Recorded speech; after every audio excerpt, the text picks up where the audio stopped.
Bonjour à tous, je suis Chloé Et je suis Maïtena. et nous sommes bibliothécaires à la médiathèque Rosa Parks. Bienvenue sur notre chaîne YouTube.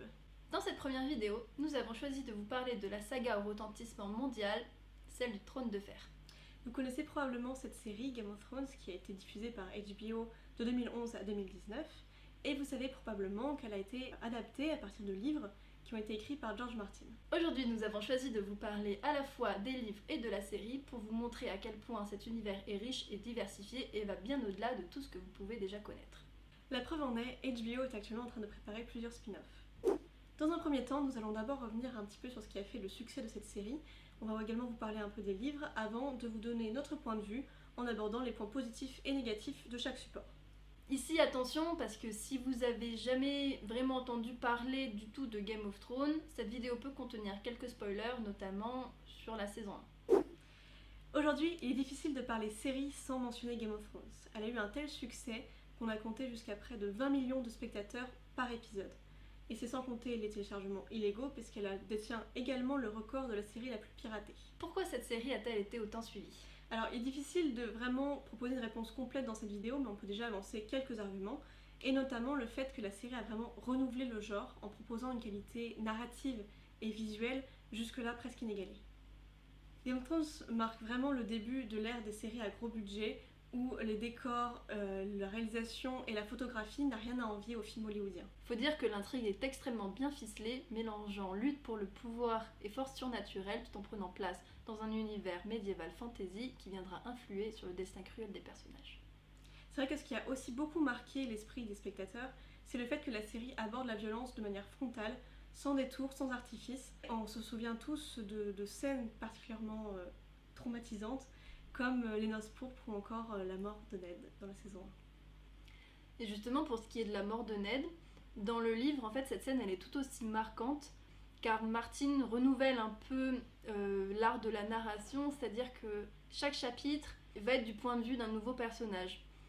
Et dans le premier tome, donc, Ned est voire le personnage principal. Et c'est généralement admis dans les conventions littéraires que le personnage principal ou le personnage dont on partage le point de vue ne peut pas mourir. Il est toujours celui qui va s'en sortir, même dans les situations les plus extrêmes. Or là, non seulement Ned meurt, mais en plus on y assiste vraiment aux premières loges. Ici, Martin joue avec nos attentes, nous déstabilise, et pour vraiment mieux montrer à quel point ce monde est cruel et imprévisible, et personne ne sera épargné. Ici, on a choisi de ne pas trop revenir sur les différences qui peuvent exister entre la série et le livre, bien qu'elles soient multiples. Tout d'abord pour vous laisser l'occasion de découvrir ou de redécouvrir l'un comme l'autre, mais aussi pour la simple et bonne raison que Martin n'a pas fini d'écrire les livres, et on espère qu'il le fera un jour. Maintenant que nous avons parlé de tout cela, nous allons un peu vous donner notre point de vue avec quelques points positifs et négatifs pour chaque support. Commençons par la série.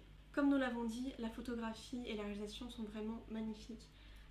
Voilà, je pense notamment aux scènes de bataille qui sont magistralement orchestrées et réalisées et qui ne manqueront pas de vous donner des frissons. Deuxième point positif, l'évolution des personnages. Certains personnages, on les suit vraiment depuis l'enfance jusqu'à l'âge adulte et on les voit vraiment évoluer, grandir, mûrir, se repentir, mais aussi faire des erreurs. Enfin, sauf pour ceux qui sont morts entre temps quand même. Voilà, pour ceux qui arrivent jusqu'au bout, ils arrivent à avoir un joli chemin. Et voilà, ça rend vraiment des personnages extrêmement complexes, extrêmement variés et aussi très humains finalement. Ou inhumains, parce qu'on pense forcément au personnage de Ramsay. Ou Joffrey, ou voilà, beaucoup. Ceux qui seront d'accord. Voilà, effectivement. Et c'est vrai que quand on parle de personnages comme Ramsay ou Joffrey par exemple, on est obligé d'évoquer le jeu d'acteur qui est vraiment très bon sur cette série. Une interprétation pleine de nuances, et je pense notamment à Lena Headey qui joue le personnage de Cersei Lannister, voilà, qui donne à son personnage toute sa force, toute sa complexité, et qui en fait un personnage qu'on adore détester. Pour ce qui est des points faibles, il n'y en a pas énormément, mais il y en a juste un qui est énorme. C'était vraiment la 8e saison, donc la dernière, qui est vraiment inégale, incohérente et voire des fois mal écrite.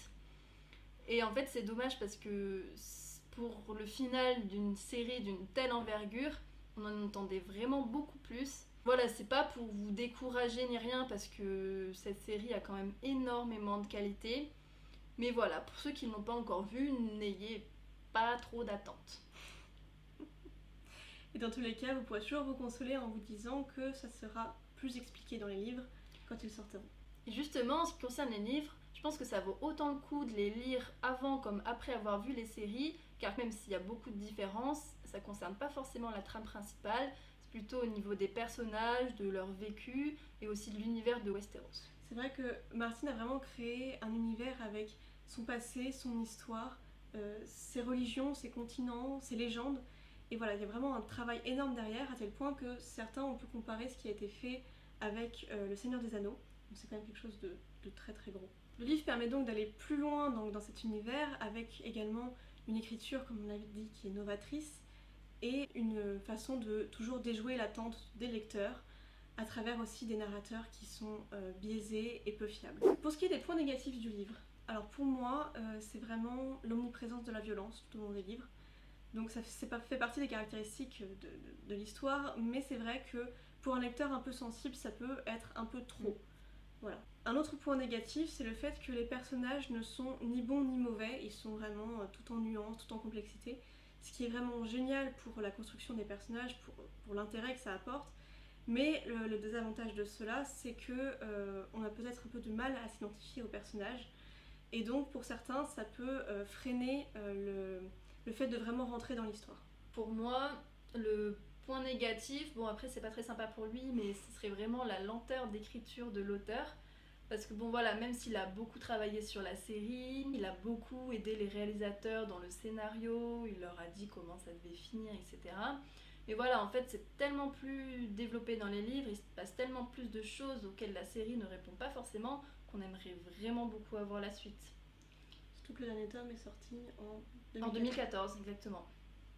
Et justement, sur la sortie des livres en France, je voulais juste ajouter un petit point négatif sur l'édition française, car en fait, au lieu de sortir le tome en entier, ils choisissent à chaque fois de le sortir en 3 fois, ce qui fait que non seulement nous on peut pas lire la suite alors que c'est déjà sorti ailleurs, et aussi on doit attendre entre chaque livre et on doit quand même en payer 3 au lieu d'en payer un seul, donc voilà, ça c'est un peu dommage. C'est déjà la fin de cette vidéo, j'espère qu'on vous a donné envie de découvrir ou de redécouvrir cette saga. Si vous voulez aller un peu plus loin, je vous conseille quelques ressources que nous avons à la bibliothèque, comme notamment ce livre qui est ici, qui revient sur les origines de la saga, qui est très complet, très riche, avec des très belles illustrations. Vous avez aussi évidemment l'intégralité de la série que vous retrouverez au secteur multimédia, et bien évidemment les livres en version française et originale qui sont au rayon SF de la bibliothèque. Si vous voulez aussi aller un peu plus loin dans l'univers de la fantasy, je vous conseille vivement d'aller faire un tour sur le site qui a été mis en place par la Bibliothèque nationale de France, donc sur la fantasy, et qui regroupe vraiment tout ce qu'il y a à savoir sur ce thème, et c'est vraiment génial, et voilà, on vous mettra le lien dans la description. Merci à vous d'avoir regardé, on se retrouve très bientôt pour une prochaine vidéo. En attendant, n'hésitez pas à vous abonner, À liker à partager, et à mettre des commentaires avec vos retours, ça nous fera toujours plaisir. à bientôt! À bientôt!